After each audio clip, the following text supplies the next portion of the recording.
يا معلم تعالى سيطرة، ده شكلها مبردة مشاكل، تعالى سيطر. ايه ده يا سيطرة؟ وجهان لعملة واحدة، موهبة فذة، تضخيم مبالغ فيه، حصانة هشة هشة. عشة فراخ دي ولا ايه؟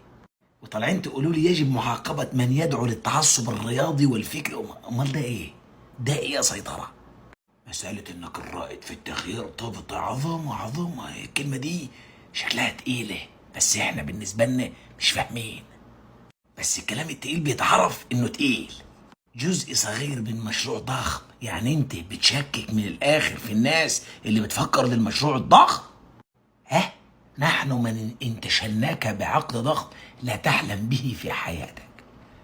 الطاقية دي شكل الإرسال بتاعها بيجي من كوكب المريخ، بتجيب كده من المجموعة الشمسية من فوق، الإرسال بتاعها عالي. الطاقية دي يا ابني مش أي حد يلا، ده اسمها الطاقية المطقطقة.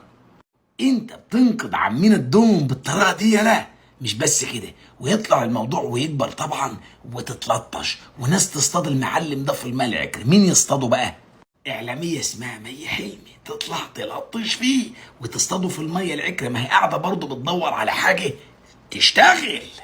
ده اكل عيش يا ابني، الموضوع مش ناقص. هتغلط في رونالدو تعالى.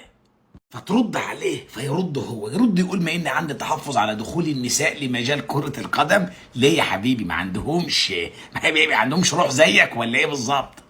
الجملة دي لوحدها تدل على التعنصر. ما احنا لازم نلبسك. فهي لعبة عنيفة وهن رقيقات. لا ده انا فهمت غلط، ده انت فريد الأطرش. ومع ذلك مي إعلامية ذكية جدا. أوبا. وجدت البوسطة متجهة نحو الدوري السعودي، فاتجهت معها أيضا، وبدأت الإثارة بالطريقة اللي عاوزه المخرج. نصيحة لها الهدوء وبتاع. سيبك من ده كله، تعالى شوف رد مي. اتقي شر الرقيقات إذا غضبنا، فالرد بيكون كف. أسفة كفين، الأول صار والتاني قادم يا عيني. جبته لنفسك يا سيطرة، ليه طاقتك كده يا عم؟ استكن يا عم، ريح تحك في المحكي يا عم، اسلك هذا.